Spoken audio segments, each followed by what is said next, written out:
Bonjour à tous, alors je vous propose ici l'exercice 2 du bac S 2019 d'Amérique du Nord. On est sur un exercice sur les complexes, 4 affirmations, il va falloir dire à chaque fois si elles sont vraies ou fausses, sachant qu'il va falloir justifier votre réponse. Alors pour moi c'est un exercice, vous allez voir, qui est assez difficile.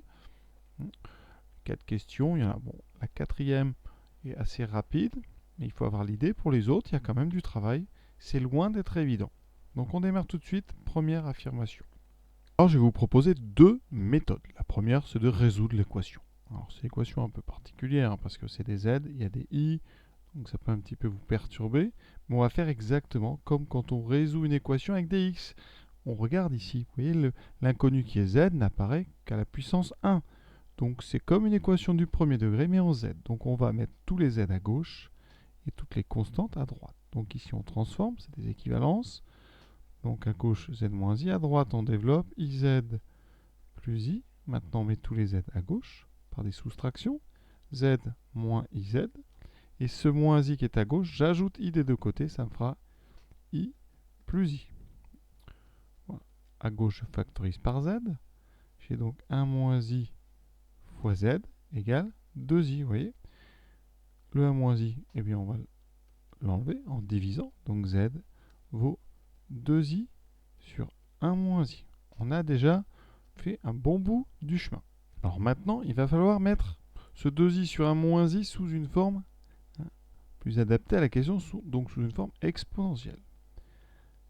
Pour ça, on va se débarrasser du dénominateur en multipliant, en tout cas des i qui sont au dénominateur, en multipliant en haut et en bas par le conjugué de 1 moins i. Donc 1 plus i, 1 plus i.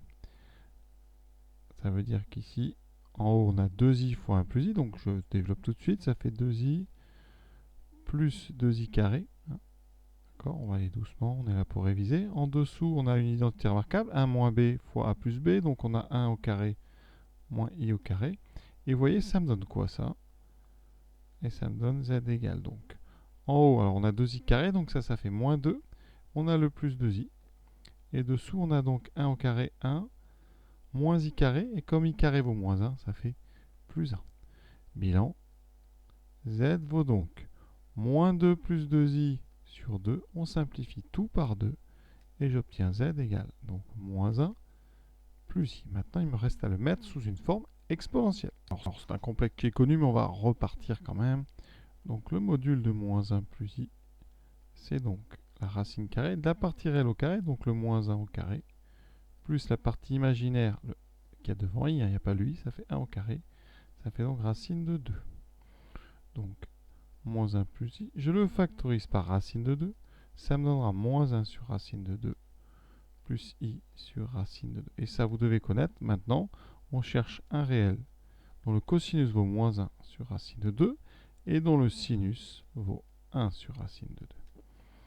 Et ça, il n'y en a qu'un seul, modulo 2pi. Alors ici, déjà, sur le cercle, on a un cosinus négatif, donc on est à gauche. Sinus positif, on est donc en haut. On est donc sur le quart de cercle supérieur gauche, dans une famille, ici, qui est la famille pi sur 4. D'accord, θ égale pi sur 4 modulo 2pi. Alors comme on est à gauche, ça sera 3 pi sur 4. Donc, dans mon équation, ça veut dire que z est égal à racine de 2, racine de e i 3 pi sur 4. Et on sait que e i 3 pi sur 4 n'est pas e i pi sur 4, donc ça c'est différent de racine de 2 e i pi sur 4. D'accord? Alors, pour ceux qui un petit peu de mal avec les arguments, je vous rappelle que les calculatrices ont un mode complexe qui permet de retrouver les arguments. Donc à vous de vous rappeler comment ça marche ici. Alors je vous propose une deuxième méthode. La deuxième méthode, ça va être de tester la solution qu'on vous propose. Déjà, alors si elle marche, ça ne sera pas forcément une conclusion parce qu'il peut y avoir d'autres solutions. Mais si elle ne marche pas, au moins, vous aurez montré que cette valeur n'est pas solution. Et là, c'est le cas, donc on va tout de suite vérifier. Alors, l'idée, c'est donc de prendre racine de 2 e i pi sur 4 et de le mettre dans l'équation. D'accord? Pour voir si ça donne une égalité vraie. Alors, on va le mettre sous une forme algébrique. Donc, je vous rappelle que e i pi sur 4, c'est cosinus pi sur 4 plus i sinus pi sur 4. Et donc il faut connaître sa trigonométrie, sinon vous tapez ça dans la machine et vous aurez racine de 2 sur 2 pour le cosinus pi sur 4 et pour le sinus c'est la même chose. Et on développe. Ça donne racine de 2 fois racine de 2, donc 2 sur 2, plus i fois 2 sur 2. Et on trouve 1 plus i. Donc quand je remplace, je vais calculer donc z moins i. Donc pour z égale 1 plus i, je calcule le membre de gauche, z moins i. Ça me donne donc 1 plus i moins i, ça donne 1. Et je calcule le membre de droite, i fois z plus 1. Donc ça fait i fois 1 plus i plus 1, qui me donne i fois donc 2 plus i. Donc on a i fois 2, donc 2i, plus i carré. I carré vaut moins 1, ça me donne moins 1 plus 2i. Et c'est différent de 1. Donc, eh bien, 1 plus i ne vérifie pas l'équation, donc la solution ne peut pas être racine de 2 i pi sur 4. Donc, ça veut dire que cette affirmation, hein, elle est fausse. Vous voyez, donc une deuxième méthode qui est pas mal. Il y a un petit peu moins de calcul, je dirais, c'est beaucoup plus rapide. Hein, et je répète, si ça avait été solution, ça n'aurait pas suffi parce que hein, l'équation peut avoir une solution, mais il peut y avoir aussi d'autres. Donc là, en général, si on dit l'équation A pour solution, c'est qu'on vous donne l'ensemble total des solutions. Et ça signifierait qu'il n'y en a pas d'autres. Donc là, on s'en sort bien avec cette méthode. Donc là, on vient de trouver donc, que ce nombre n'est pas solution. Donc c'est terminé, l'affirmation est fausse. Deuxième affirmation. On prend un réel x, quelconque, dans l'intervalle ouvert, moins pi sur 2, pi sur 2. Et on vous demande une forme exponentielle. La forme exponentielle qu'on vous propose, c'est 2 cos x, e de moins x. D'accord? Donc pour avoir une forme exponentielle, il faut avoir devant le module, donc un nombre qui est supérieur ou égal à 0. La plupart du temps, évidemment, il sera strictement non nul, strictement positif, hein, parce que ça veut dire que le complexe serait égal à 0. Donc ici, r fois ei, θ avec θ, un argument modulo 2pi. Donc ici, si c'est une forme exponentielle, il faut absolument que 2 cos x soit positif. Et dommage, c'est le cas sur l'intervalle moins pi sur 2, pi sur 2. Donc ça ne suffit pas. Donc on va regarder notre complexe. 1 plus ei 2x, par définition, c'est 1 plus cosinus 2x, plus i sinus 2x. D'accord? Et on va regarder l'autre. Donc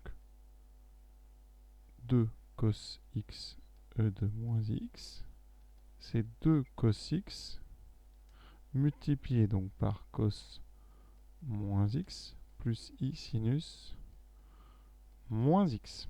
D'accord? On peut enlever les moins si on veut. Propriété vue dans le cours. Cosinus est une fonction paire, donc cos moins x, ça vaut cos x. Et sinus moins x, ça vaut moins sinus x. Donc ici, j'aurai ceci. Voilà. Alors je développe, ça fait 2 cos x au carré. Donc ici, on met un petit 2. Moins 2i cosinus x sinus x. Et on doit vérifier si ces deux choses-là sont les mêmes. Donc, la question qu'on peut se poser, c'est, on a deux complexes, on va identifier les parties réelles et les parties imaginaires. La question c'est, est-ce que, quel que soit x dans l'intervalle moins pi sur 2, est-ce qu'on a, par exemple, si on regarde les parties imaginaires, sinus 2x égale à celle d'ici, donc moins 2 cosinus x, sinus x. Est-ce que c'est toujours vrai? Alors je vous le dis, c'est faux parce que la formule de sinus 2x, elle existe, et il n'y a pas le moins ici. Hein. Alors si vous ne connaissez pas les formules de ce qu'on appelle de duplication, mais on peut prendre des contre-exemples. On prend par exemple ici un exemple simple, sinus, on va prendre pour pi sur 4. Pourquoi je prends pi sur 4? Parce que je sais calculer cosinus pi sur 4 et sinus pi sur 4. Hein. C'est les mêmes, vous savez que cos pi sur 4, ça vaut racine de 2 sur 2, et c'est la même chose pour sinus pi sur 4. De l'autre côté, j'aurai sinus 2 fois pi sur 4. Ça me donnera donc sinus pi sur 2. Et sinus pi sur 2, ça vaut 1. Donc pour x égale pi sur 4, si les deux nombres ici étaient égaux, j'aurais à gauche 1, qui serait égal, on va vérifier, à moins 2 fois racine 2 sur 2 fois racine sur 2. Et là, il y a un problème, parce qu'à gauche c'est positif, à droite c'est négatif. Donc, ce qu'on peut dire, c'est que pour x égale pi sur 4, ce n'est pas vrai. D'accord? Et on peut vérifier que pour x égale pi sur 4 dans 2 cos x, e de moins ix, eh bien, on peut regarder, hein, la partie imaginaire, hein, c'est sinus moins pi sur 4, elle est négative, alors qu'ici, si on regarde 1 plus e 2ix, pour x égale pi sur 4, on obtient une partie imaginaire positive. Donc il y a un problème en pi sur 4, ça suffit largement pour démontrer que c'est faux. Donc au niveau rédaction sur une copie, on aurait pu très bien dès le début essayer pi sur 4. Hein, ça aurait donné donc eh bien, le calcul de 1 plus 2i pi sur 4, qui donnerait 1 plus e de i pi sur 2, qui vaut i. Donc ça fait 1 plus i. Ça va vite. Et l'autre, 2 cos pi sur 4, e moins i pi sur 4. Donc ça fait 2 racine 2 sur 2 fois cosinus moins pi sur 4 plus i sinus moins pi sur 4. J'obtiens. Donc 2 racine 2 sur 2, ça fait donc racine de 2. Cos moins pi sur 4, c'est pareil que cos pi sur 4. Donc ça fait racine 2 sur 2. Par contre ici, ça fera moins i racine 2 sur 2. Et en développant, on a 2 sur 2, donc 1 moins 2 sur 2 i fois i, donc 1 moins i. Vous voyez qu'on n'obtient pas la même chose, donc eh bien, les deux nombres ne sont pas les mêmes, et donc l'affirmation est fausse. Voilà. Donc ça, c'est une méthode simple pour pi sur 4. Alors, l'idée de l'exercice, c'était d'utiliser, et ça va me permettre de vous rappeler, une propriété vraiment très connue, mais qu'on utilise quand même de moins en moins. Ça s'appelle la propriété d'Euler. Bien, vous savez que EX, c'est cosinus x plus i sinus x, et E moins ix, c'est cosinus moins x, donc cos x, moins i sinus x. Et bien quand on ajoute ces deux lignes, on obtient à gauche ex plus e moins ix, et à droite 2 fois cos x. D'accord? Donc, eh bien on va s'en servir ici. À 2 cos x e2 moins ix, avec cette propriété, là j'ai 2 cos x, vous voyez, ça va me faire eix plus e moins x multiplié par e moins x. Et en développant, j'obtiens donc ex fois e moins x plus ei e moins x fois e moins x, ce qui donne ici ei. On ajoute les exposants, ça fait ei0, donc ça fera 1 plus e moins 2ix. Et donc ici on obtient 1 plus e de moins 2ix.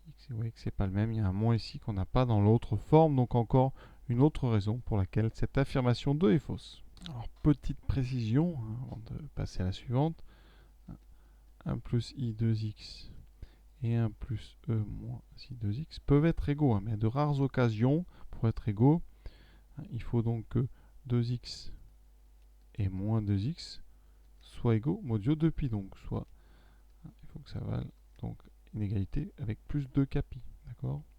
Alors ça c'est un peu compliqué, ça ferait donc 4x égale 2 kpi, ça veut dire que x est donc, on divise par 4, ce qui fait kpi sur 2. Ça n'arrive que tous les, donc en 0, en pi sur 2, en pi, 3 pi sur 2, 4 pi sur 2, etc. Donc ça n'arrive pas sur tout l'intervalle moins pi sur 2, pi sur 2. Ça c'est des petites précisions, hein, qui font dire que bon, l'exercice est quand même pas si simple que ça. Moi je préfère personnellement la tentative avec x égale pi sur 4 qui permet de vérifier que c'est faux. Voilà. Les puristes préféreront, j'imagine, la solution qui utilise la formule d'Euler ici, hein, donc celle-ci, hein, mais je crois que la plupart des élèves préféreront passer par un contre-exemple. Voilà. Troisième affirmation. Donc là, on est sur une équation avec des modules. Un module de z-i égale module de z plus i. Alors comment faire pour résoudre ça? Alors, on va dire que ça fait partie des grands classiques en maths sur les complexes, hein. On a vraiment deux méthodes. La première méthode est purement géométrique. On va introduire des points. Je vais introduire le point A d'affixe i. Pourquoi? Parce que en prenant le point M d'affixe z, hein, tel qu'il est donné, le module de z-i d'après le cours, c'est donc module de zm moins za, hein, c'est donc ici la longueur AM ou MA, comme vous préférez, ça ne change rien. Pour Z plus 1, alors là c'est un petit peu plus dur, je vais prendre B d'affixe moins 1. Dans ce cas-là, Z plus 1, c'est ZM moins ZB. Vous voyez, c'est pour ça que j'ai mis un moins, parce qu'il y avait un plus ici. Et donc, ça me donne la longueur BM, ou la longueur MB. Donc l'équation, eh bien, elle est équivalente à MA égale MB. La longueur MA est égale à la longueur MB. La conséquence, c'est que le point M est à la même distance de A et de B, donc M est équidistant à A et B, donc M appartient à l'ensemble des points équidistants à B, c'est la médiatrice, appartient à la médiatrice du segment AB. D'accord? On va en faire un petit dessin rapide. Le point A, son affixe, c'est I. Donc le point A a pour coordonnées 0, 1. D'accord? Coordonnées. Et le point B, c'est moins 1. Donc c'est moins 1, 0. Donc sur le dessin, vous voyez le point A dans notre repère complexe ici. Le point A va être ici. Et le point B va être juste à gauche. D'accord? Ils appartiennent. Ils ont tous les deux ici un 1 et là c'est moins 1. D'accord? Donc là vous avez les carrés, vous avez le quadrillage de la feuille, voilà. Alors pourquoi je fais le carré? C'est parce que pour avoir la médiatrice, il faut donc ici prendre une droite orthogonale au segment AB passant par son milieu. Et comme ici on est sur un carré, eh bien c'est la deuxième diagonale du carré. Et cette deuxième diagonale, c'est la droite d'équation y égale moins x. D'accord? Et donc, effectivement, eh bien, le point M appartient donc à la droite. Donc, on va appeler delta d'équation y égale moins x. Alors ça, c'est une constatation purement graphique. Hein. Si on veut calculer une équation médiatrice, c'est un petit peu plus long. Ça nécessite des calculs avec de l'orthogonalité. Alors, on va quand même les faire parce qu'on est là pour réviser. Donc, pour ça, il faut trouver les coordonnées du milieu de AB. Donc, je vais l'appeler I milieu de AB. Donc, ici, ça fera moins 1 demi, donc 1 demi. Ça, c'est le milieu de AB. Ça veut dire qu'ici, eh bien, si je veux que mon point M appartienne à la médiatrice que je vais appeler delta, eh bien, il faut tout simplement que le vecteur, donc IM, soit, donc il faut qu'il y ait un angle droit avec le vecteur, donc AB et AB sont orthogonaux. C'est le principe des médiatrices, d'accord? Vous avez A, vous avez B, la médiatrice passe par le milieu et elle est orthogonale au segment. Donc IM c'est X moins 1 demi, donc X plus 1 demi, Y moins 1 demi, et AB c'est donc moins 1 et 0 moins 1, moins 1. Donc là, vous utilisez l'orthogonalité, ça fait moins X plus 1 demi, on fait le produit des X plus le produit des Y, donc moins une fois Y moins 1 demi, on développe, ça doit donner 0 puisqu'il y a orthogonalité, et quand on développe, qu'est-ce qui reste? Moins X moins y égale 0, les demi s'annulent, et donc il reste effectivement y égale moins x. Voilà. Bon, ça c'est bien compliqué quand même, ça nécessite de remobiliser beaucoup de choses. Alors il y a une deuxième méthode, beaucoup plus calculatoire. Alors, pour ça, on va faire du calcul de modules en posant le fait que z c'est x plus y. Alors z égale x plus y, ça veut dire que z moins i, c'est donc x plus y moins i. Donc si on met sous une forme algébrique, ça fait x plus i que multiplie y moins 1.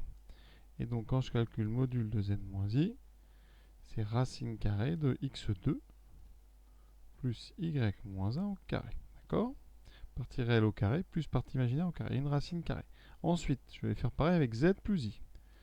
Z plus 1, pardon, ça fait x plus y plus 1. Donc, la forme algébrique, c'est x plus 1 plus y. Et donc, module de z plus 1, c'est racine carrée de x plus 1 au carré plus y2.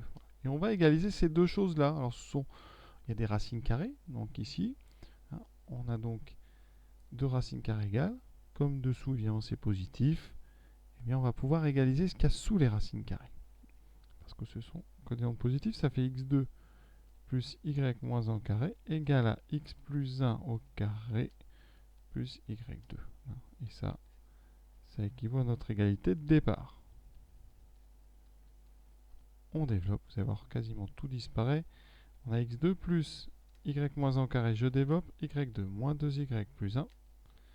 Et à droite, je développe aussi les identités remarquables, on ne les oublie pas. Et vous voyez, les y2 disparaissent, les x2 aussi, les 1, pareil, il me reste moins